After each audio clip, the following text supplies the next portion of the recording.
వారాహి నవరాత్రుల సందర్భంగా అష్టైశ్వర్యాల కొరకై అత్యంత శక్తివంతమైన శ్రీ వారాహి పాశుపత హోమం సంప్రదించండి.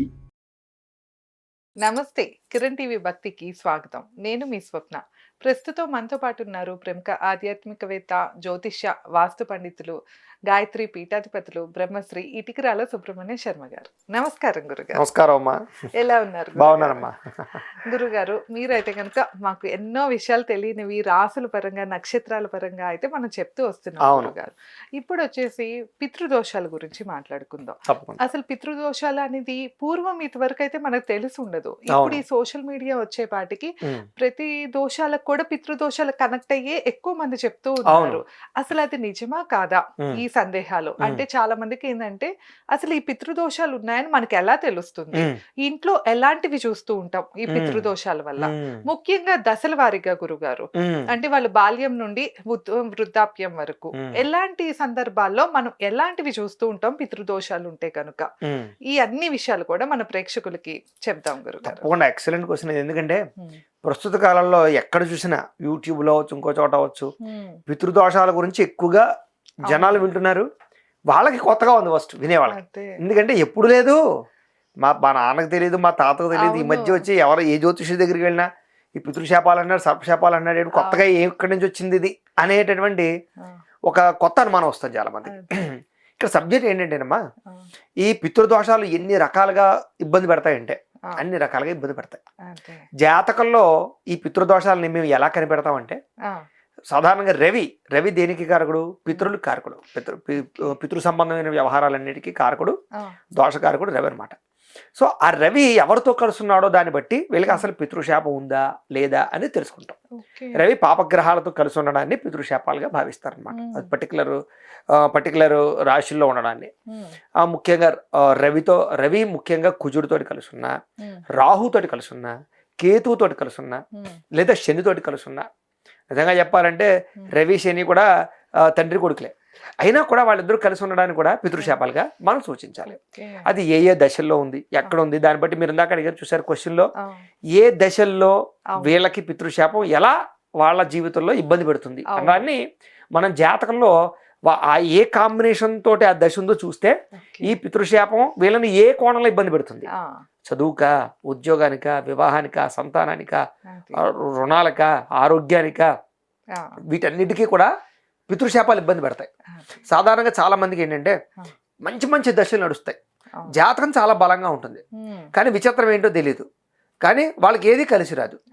ఏమిటిరా అంటే బాగా వెతికితే పితృశాపం ఉంటుంది వాళ్ళకి.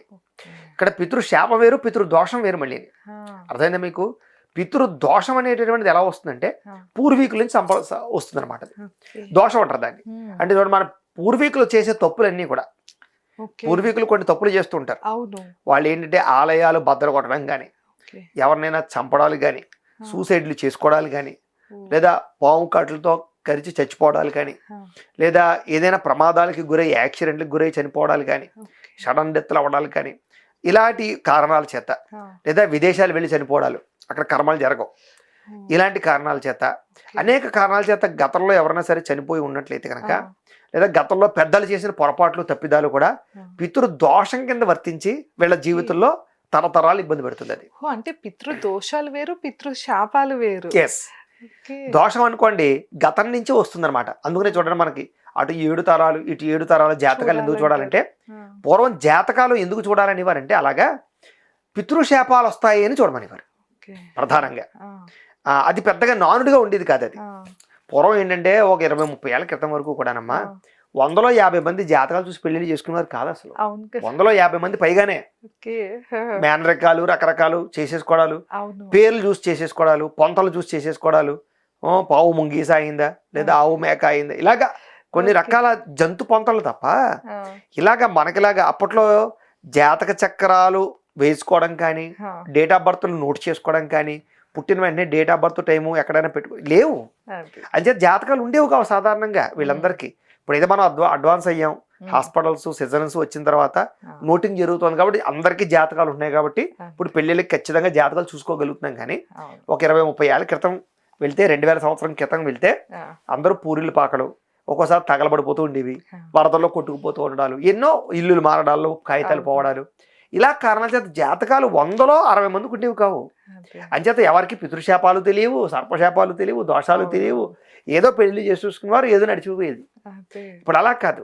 ఇప్పుడు జాతకాలు చూడడం వచ్చిన తర్వాత, అందుకనే ఈ మధ్యకాలంలో మీకు చూసుకోండి, ఒక 20 ఏళ్ల నుంచే ఈ పితృశాపాలు పితృదోషాలు అనే నానుడి బయటకు వచ్చింది.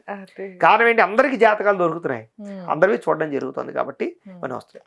మరి నేను ఇందాక చెప్పినట్టుగా దోషం అనేది గత పూర్వీకుల నుంచి వస్తుంది. అది అర్థమైందా? దాన్ని మనం ఒక రకంగా తెలుసుకుంటాం. మరి పితృశాపం అంటే ఏంటండి అంటే, మనకి 3 తరాలు ఉంటాయి. మనకి పితః, పితామహ, ప్రపితామహ అని మనకి తద్దినాలు పెట్టేటప్పుడు పిండ ప్రదానం చేసినప్పుడు చెప్తూ ఉంటారు. మాతః, మాతామహి, మాతు ప్రపితామహి అని. ఇలాగ వాళ్ళని పితరులు అంటారు. వాళ్ళలో ఎవరికైనా సరే పిండ ప్రదానం సరిగ్గా జరగకపోయినా, కర్మ జరగకపోయినా, మన పెద్దలు, మన తాతలో, లేకపోతే మన తండ్రిలో వాళ్ళకి సరిగ్గా ఆబ్దికాలు పెట్టకపోయినా, లేదా కర్మ సరిగ్గా జరపకపోయినా, దాంతోపాటుగా మనమే మన జీవితంలోనే మన పెద్దల్ని సరిగ్గా చనిపోయిన వాళ్ళకి సరైనటువంటి దాన ధర్మాలు కర్మలు చెయ్యకపోయినా అవి శాపాలుగా మారతాయి. ఇంచేత వాళ్ళు ఊర్ధ్వలోకానికి వెళ్ళరు. మనం ఇచ్చేటటువంటి పిండ ప్రదానాలు, మనం ఇచ్చే తిలతర్పణాలు, మనం చేసే అమావాస్య బియ్యాలు, లేకపోతే మనం పుష్కరాలు చేసేటటువంటి ఈ క్రతువులు, అలా ఇలాంటివన్నీ కూడా ఎందుకంటే వాళ్ళకి ముక్తి కలగడానికి, మన చనిపోయిన తాత ముత్తాతలకి ఊర్ధ్వలోకంలో మంచి ప్రదేశం వెళ్ళడానికి, ఇక్కడ పైశాచికత్వంగా పిశాచ బాధలు అనుభవించకుండా వాళ్ళు ఊర్ధ్వలోకానికి వెళ్ళిపోవడానికి, వాళ్ళకి ముక్తి కలగడానికి మనం చేసే క్రతువుల్ని ఈ యొక్క కర్మలు అంటారు, పితృకర్మలు అంటారు. అవి ఎవరు సరిగ్గా చేయటం లేదు. అర్థమైందా మీకు? ఈ మధ్య కాలంలో మంత్రవతు కానీ క్రియావతు కానీ శ్రద్ధగా ఎవరు చేయటం లేదు. ఎవరు చనిపోయారు అనుకోండి, ఏదో కాలక్షేపం తాత్కాలిక పరమైనటువంటి నలుగురు చూసేవో చేస్తున్నారే తప్ప మనస్ఫూర్తిగా కర్మలు చేయటం లేదు. అలాగే పిండ ప్రదానాలు, ఆబ్దికాలు సరిగ్గా పెట్టడం లేదు. అవి శాపాలుగా మారతాయి. ఏం చేత వాడు ఎక్కడికి పోవడం, వాడు ఎక్కడే తిరుగుతుంటాడు మన చుట్టూను, ప్రేతమై తిరుగుతూ ఉంటాడు వాడు.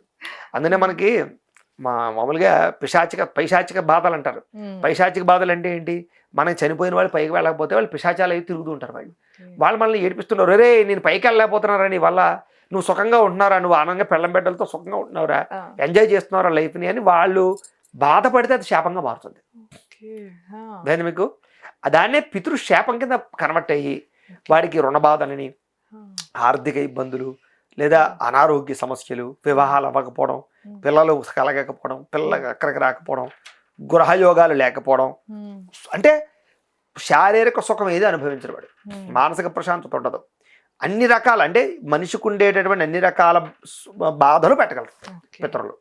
అంటే వాళ్ళ శాపాలు అన్ని కోణాలలోనూ మనిషిని ఇబ్బంది పెట్టగలుగుతాయి. అంచేత మీ జీవితంలో ఏ సమస్యలు అనుభవిస్తున్నా దానికి ఎంతో కొంత కారణం పితృశాపాలు కూడా కారణం అవుతుంటుంది. అందుకని ఖచ్చితంగా పితృశాపాలను నేను నెగ్లెక్ట్ అస్సలు చేయకూడదు. అర్థమైందండి? అయితే మరి ఎప్పటి నుంచో మన తండ్రి సరిగ్గా చేయలేదో, తాత సరిగ్గా చేయలేదో, లేదా వాళ్ళ నుంచి శాపాలు వచ్చాయో, దోషాలు వచ్చాయో, అవన్నీ ఉండిపోయాయి మనకి. ఇప్పుడు ఎలాగ వాటిని నివృత్తి చేసుకోవాలి? ఎగ్జాక్ట్లీ. నివృత్తి ఎందుకు చేసుకోవాలి కూడా, ఎందుకు చేసుకోవాలి? మన సుఖంగా ఉండడానికే కాదు, ఇవి తరతరాల మళ్ళీ మనం ఆస్తులు పంచినట్టుగా పంచుతాయి ఇవన్నీ. అంటే ఎన్ని తరాలకి ఇలా కంటిన్యూ 7 తరాలు సాగుతుంటుంది. ఎవరికి వాళ్ళకి చివరి వాళ్ళకి వదులుతుంటుంది, ఎదరవాళ్ళకి వెళ్తుంటుంది. అదే ఆస్తులు ఇవ్వటమే కాదు, శాపాలు కూడా ఖచ్చితంగా. మరి రావా, ఆస్తులేమో అనుభవిస్తావా, వాళ్ళ శాపాలను అవి అనుభవించవా? ఆడవాళ్ళకి కూడా వస్తుందా గురుగారు? అలాగే ఖచ్చితంగానమ్మా, ఆడవాళ్ళకి కూడా వస్తాయి అవి. పిల్లలు అనేవాళ్ళు ఎవరికైనా సరే, వీళ్ళకి పుట్టిన పిల్లలందరికీ సంక్రమిస్తాయి. అవి తర్వాత వాళ్ళ పిల్లలకి మళ్ళీ ఖచ్చితంగా వెళుతూ ఉంటాయి. అర్థమైందా మీకు? అందుకనే ఎలా వెళ్తాయండి ఇక్కడ డౌట్ మళ్ళీ. ఎప్పుడైనా ఒకటి గుర్తుపెట్టుకోండి, ఒక మనిషి పుట్టాడు అంటే కనుక పలానా లగ్నంలోనే ఆ గ్రహాలు ఆ కాంబినేషన్లో ఉన్నప్పుడు ఎందుకు పుట్టాలి? భగవంతుడు నిర్ణయిస్తాడు. వాడు పూర్వజన్మలో చేసిన కర్మను బట్టి వాడు ఏ గ్రహాల కాంబినేషన్లో ఉన్నప్పుడు పుట్టాలో, ఏ దోషాలు ఆపాదించబడాలో అవన్నీ ఆ టైంలో పుట్టిస్తాడు.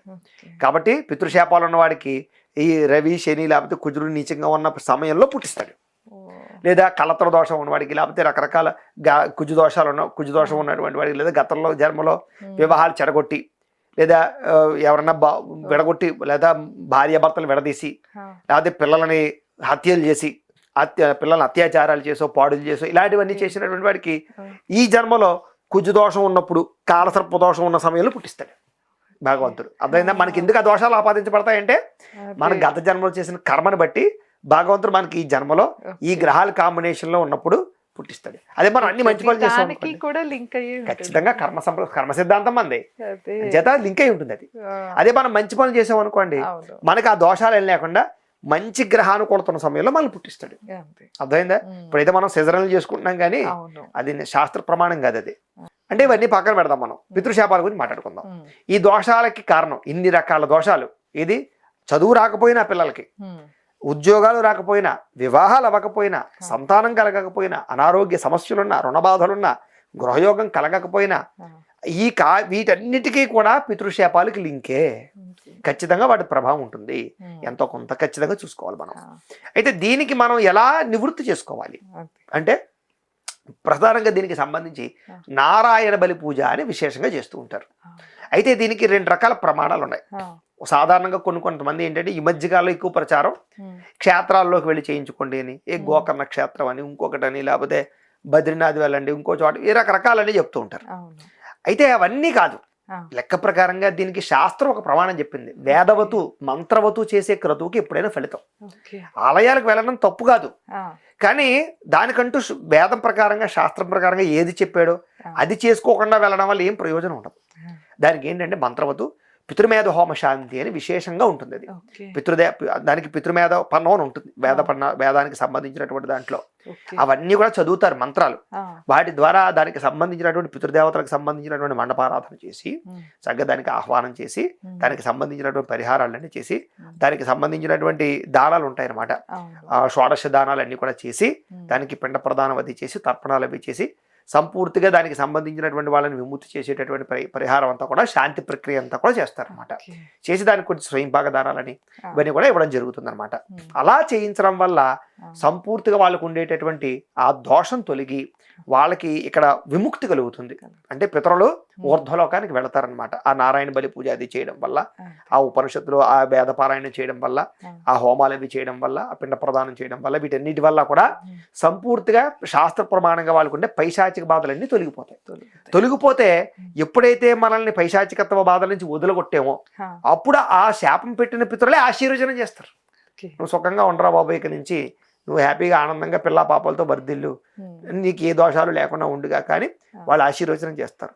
అందుకే మనకు చనిపోయిన వాళ్ళు ఎవరు అందరూ కూడా దేవతా స్వరూపమే. అవును కదా. మనం మన కుటుంబం వాళ్ళే కదా గురుగారు, మరి ఎందుకు శాపాల కింద వస్తాయి? మరి అంతే, మన కుటుంబం అయి ఉండి మనం వాడిని చిన్నప్పటి నుంచి ఆలనా పాలనా చూసి, చదివించి, పెద్దవాడిని చేసి, పెళ్లి చేసి, ఆస్తులు ఇచ్చి, బంగారం కొని, భూములు ఇచ్చి, ఇంత గృహం ఇచ్చి, అన్నీ ఇచ్చి, రేపు పొద్దున చనిపోతే కర్మ చేయడానికి డబ్బులు కూడా మనం ఇచ్చిన తర్వాత, చనిపోయిన తర్వాత ఆస్తులు అనుభవించి అన్ని అనుభవించేవాడు కర్మ చేయొద్దా?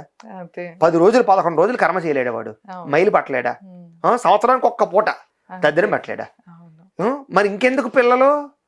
అవి చేయడానికి పిల్లలు. అపుత్రస్య గతిర్నాస్తి పుత్రో నైవచ నైవచ అని, పుత్రుడు పుట్టాలి ఎందుకు చచ్చిపోతారు? అబ్బాయి పుట్టకపోతే ఎందుకు వెలవెల్లాడిపోతున్నారు? ఎందుకంటే వాడు ఈ పని చేస్తాడని అబ్బాయి, అప్పుడే అబ్బాయి పనే లేదు, అమ్మాయే సుఖంగా హాయిగా పెంచి పెద్ద చేయొచ్చు, పెళ్లి చేసి పంపించేయచ్చు, గొడవ ఏం లేదు. తర్వాత ఆస్తులు పక్కర్లేదు, ఏవి చేయక్కర్లేదు, బరువు బాధ్యత అక్కర్లేదు.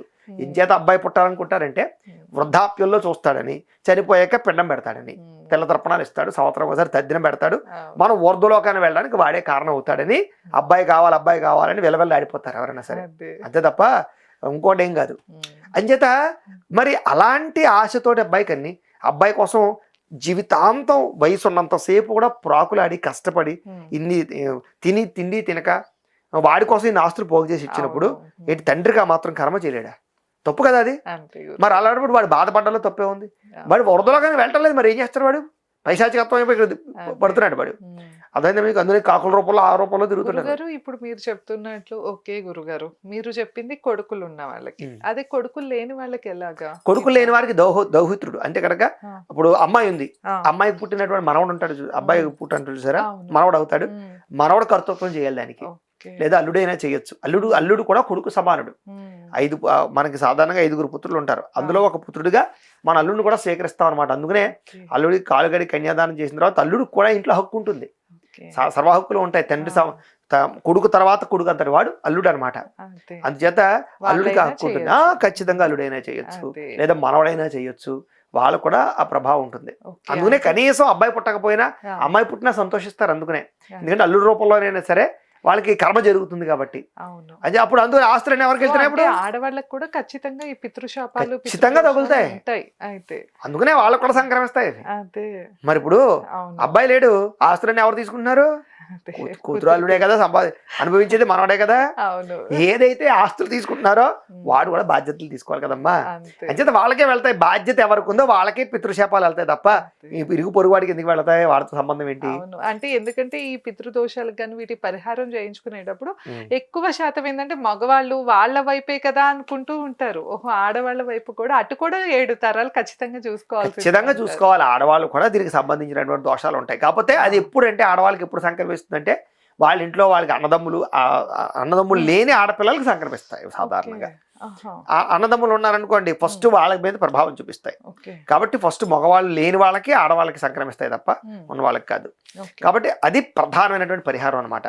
దానికి ఏంటంటే మమ్మల్ని సంప్రదిస్తే మేము మా పీఠంలో దీనికి సంబంధించి సంపూర్తి దోష పరిహార ప్రక్రియ అనేది చాలా పర్ఫెక్ట్ గా చేయించడం జరుగుతుంది. రిజల్ట్ బ్రహ్మాండంగా ఉంటుంది. మన పీఠంలో జరిగే విశేషం ఏంటంటే మనం రిజల్ట్ ఇస్తాం. మనం కార్యక్రమం చేసిన ముందర వాళ్ళ జీవితానికి ఈ యొక్క పితృమేధ హోమశాంతి చేసిన తర్వాత ఆ వాళ్ళ జీవితంలోనూ ఖచ్చితంగా మార్పు అయితే మనం శాస్త్ర ప్రమాణంగా చూపించగలుగుతాం, వాళ్ళకి రిజల్ట్ ఇవ్వగలుగుతాం అనమాట. ఇది ప్రధానంగా విషయం. ఇంకా అవన్నీ కాదు, మేము మా సామాన్యంగా చిన్నగా పరిహారాలు చేసుకోవాలండి. ఏంటి వాళ్ళకి వాళ్ళు స్వయంగా మేము ఏం చేసుకోవాలండి, మేము అవన్నీ చేయించలేము అనుకోండి. వాటికేం పెద్ద డబ్బులు అయిపోదు నిజంగా. శాస్త్రం ప్రమాణంగా మాలాంటి వాళ్ళు చేయించడానికి కూడా పెద్ద డబ్బులు కూడా అవ్వవు. కాబట్టి కొంచెం పర్ఫెక్ట్ గా చెయ్యాలి, చేసుకుని కొంచెం బాధ్యతగా చేసుకుంటే అయిపోతుంది.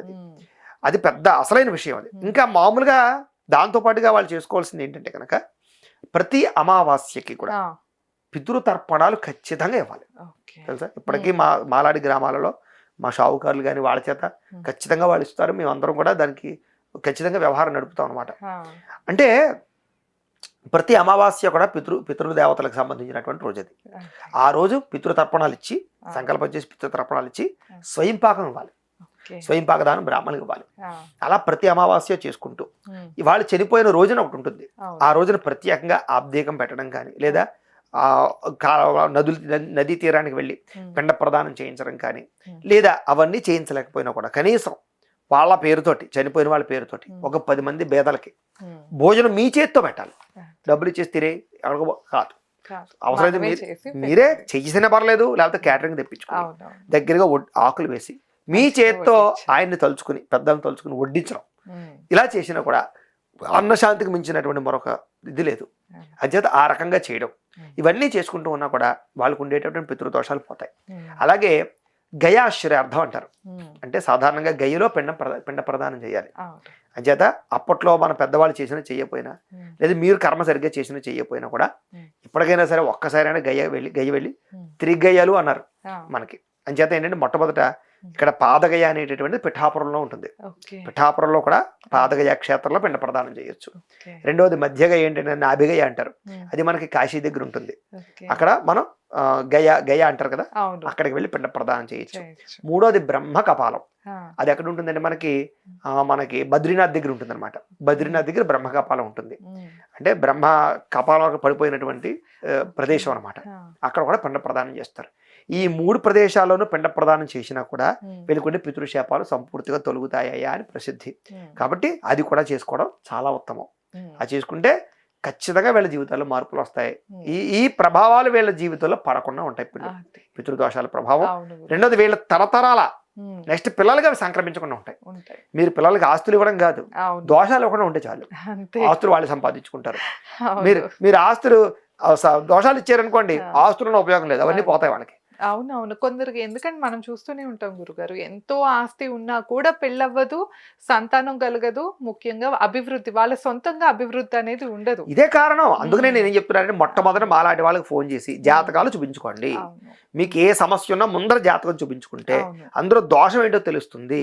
ఆ దోషానికి బ్రహ్మాండమైన పరిహారాలు ఉన్నాయి, ఈజీ పరిహారాలు ఉన్నాయి.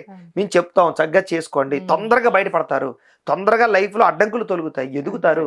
అంతేగాని అలా అవన్నీ అట్టే పెట్టుకున్నారనుకోండి, మీకు మానసిక సుఖం ఉండదు, పిల్లలకి సుఖం ఉండదు, ఎవరికి సుఖం ఉండదు, ఆఖరి మీ చనిపోయిన పెద్దలకి సుఖం ఉండదు. ఇంకొక విషయం కూడా ఉంది, ఇలాగ మనం వదిలేసాం అనుకోండి నాకెందుకులే అని, రేపొద్దున మనకు కూడా అదే గతి పడుతుంది. మన పిల్లలు కూడా అలాగే చేస్తారు కర్మ మనకి. ఇప్పుడు నిజంగా చెప్తాను, దేవుడికి పూజ చేయకపోయినా ఏ నష్టం లేదండి అసలు. దేవుడు దండం పెట్టకపోయినా నష్టం లేదు. కానీ చనిపోయిన మాతాపితరులకి మాత్రం కర్మ చెయ్యకపోతే అది మహాదోషం. అది ఎందుకంటే దేవతలని శపించేరు, పూజ చేయకపోతే ఏమీ పాడు చేసేరు. చేసావా అనుగ్రహిస్తారు, చేయలేదని నీ కర్మని నీకు వదిలేస్తారు. కానీ పితరులు అలా కాదు. అందుకని దాని పేరే శ్రార్థము. శ్రద్ధగా చెయ్యునది, చాలా శ్రద్ధగా చేయాలి దాన్ని. మీకు ఇంకాను మామూలుగా మనం మడి కట్టుకున్నాం అనుకోండి, పూజలు చేసేటప్పుడు ఏదైనా ముట్టుకున్నా పెద్ద ఇబ్బంది కాదు. కానీ తద్దినం పెట్టేటప్పుడు చాలా మడిగా చేస్తాం. మడి తడి ఆచారం విపరీతం దానికి. ఎక్కడా కూడా ఏది కూడా అంటూ మొట్టు మేలు ఏది తగలేము అసలు. ఆఖరికి కుక్కను కూడా ఇంట్లోకి రానేమో. అంటే వస్తు పని చేయదు ఇంకా. అంటే అంత శ్రద్ధగా ఎందుకు చేస్తామంటే దాని పేరే శ్రాద్ధం, శ్రద్ధగా చేయనుది. అంచేత తండ్రి మీద తల్లి మీద అంత ప్రేమతో చేయాలి దాన్ని. మనసులో కూడా ప్రేమాభిమానంతో చేయాలి దాన్ని. ఎవరి తల్లిదండ్రులకి ప్రేమ ఉన్నది ఈ జీవితం. అలా చేస్తేనే అది వాళ్ళకి వెళ్తుంది తప్ప, ముడుతుంది తప్ప. నీ అమ్మ కడుపు మాడేడి పోయి నాకు ఇవన్నీ కర్మ ఏంటరా బాబు అని నలుగురు చూస్తున్నారని చేయడం కానీ, డబ్బులు అయిపోతున్నాయని చేయడం కానీ ఎప్పుడూ కరెక్ట్ కాదు. చేసేది భక్తి శ్రద్ధతో చేయాలి. వాడిచ్చిన దాంట్లో కొంచెం వాడికి పెడుతున్నాం అని చేయాలి తప్ప, నేను సంపాదించిన దాంట్లో ఎలా పోతుంది వీడికి చెయ్యాలా, ఇప్పుడు గోదానం చేయాలా, ఆవు 50,000 పెట్టుకోవాలి, 30,000 పెట్టుకోవాలి. ఇప్పుడు కరెక్ట్గా చనిపోయినప్పుడు వస్తారండి మంచి మంచి స్నేహితులు. వాడన్నీ చేద్దాం అనుకుంటాడు ప్రేమతోటి.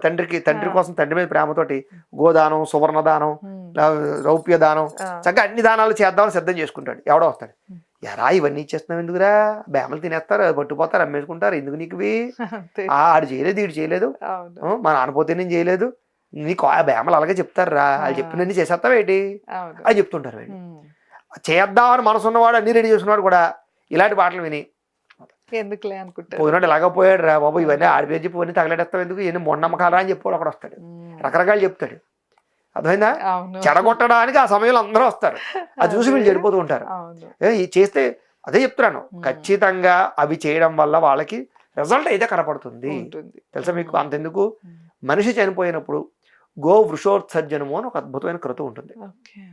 అంటే ఆవుకిని ఎద్దుకి పెళ్లి చేయడం అనమాట. అర్థమైందా? అంటే ఆవుని తీసుకొస్తారు, దూడని తీసుకొచ్చి ఒక ఎద్దుని తీసుకొస్తారు. అంటే మగ ఆవుని ఆడావుని అనుకోండి, తీసుకొచ్చి దాని రెండింటికి కూడా పెళ్లి చేస్తారు. పెళ్లి చేసిన తర్వాత ఎద్దు ఉంటుంది కదా, దానికి అచ్చోసి వదిలేస్తారు. విష్ణు చక్రాన్ని, దానికి సంబంధించిన నారాయణ హోమాలన్నీ కూడా చేసి దానికి వెనకాల అచ్చు వేస్తారు. అచ్చు వేసిన తర్వాత దాన్ని వదిలేస్తారు. ఆబోత్ అంటారు దాన్ని, అచ్చు వేసిన ఆబోత్ అంటారు. అది వీధంపడా తిరుగుతుంటుంది. అది ఏం చేస్తుంది, ఏ ఆవు కనపడితే ఆ ఆవుతో రమించి అది సంపర్కాన్ని గోజాతిని వృద్ధి చేస్తూ ఉంటుంది. అది దాన్ని గో వృషోత్సర్జనం అంటారు దాన్ని. అలా చేయడం వల్ల కూడా పితృదేవతలకు సంబంధించినటువంటి ఏ దోషాలన్నీ తొలుగుతాయి, వాళ్ళకి ఊర్ధ్వలోకంలో గోలోకం లభిస్తుంది అని చాలా విశేషం. వంశవృద్ధి అవుతుందండి. మీకు పిల్లలు పుట్టకపోవడానికి ఫస్ట్ కారణం ఈ పితృదోషం. అర్థమైందా? వాళ్ళ చేతి ఈ గోవృషోత్సర్జనం చేయించామనుకోండి, ఖచ్చితంగా పిల్లలు పుట్టడాలు కొన్ని 100 కేసులు చూసాం. అర్థమైందా? అంచేత అది చనిపోయినప్పుడు చేస్తే ఇంకా విశేషం. అది చనిపోయిన వెంటనే సంవత్సరేకం రోజునో లేకపోతే పోయిన వెంటనేనో ఇవన్నీ చేసుకోవాలమ్మా. ఇవన్నీ ఎవరికి చేయటం లేదు అసలు. కర్మ ఎంత దరిద్రం అయిపోయిందంటే నిజంగా చాలా దారుణం. మేము చూడలేకపోతున్నాం, చెప్తుంటే అర్థం అవట్లేదు వీళ్ళు ఎవరికి. తర్వాత మాలాంటి వాళ్ళ దగ్గరికి వచ్చి జాతకాలు చూపించుకుని ఏవేవో చేసుకోవడం ఎందుకో. దానివల్ల అసలు ఇనిషియల్ గా వాళ్ళు చనిపోయినప్పుడు చేసుకుంటే హాయిగా ప్రశాంతంగా వాళ్ళకి ముక్తి, మీకు ముక్తి కదా.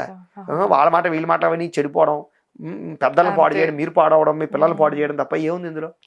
నా మాట విని ఖచ్చితంగా మీరు ఏ దగ్గరికి వెళ్ళకపోయినా పర్వాలేదు, ఏ పూజ చేయకపోయినా పర్వాలేదు, ఇంట్లో కానీ పితృదేవతలకు మాత్రం ఖచ్చితంగా ఆబ్దికాలు పెట్టండి, పిండ ప్రదానాలు పెట్టండి, అమావాస్య బియ్యాలు ఇవ్వండి, తిరతర్పణాలు చేయండి. ఎవడైనా చనిపోతే ఆ 11 రోజులు ఎవడు ఎన్ని చెప్పినామండి, మీరు చేయవలసిన కర్మలో మాత్రం ఎక్కడ రాజీ పడకండి.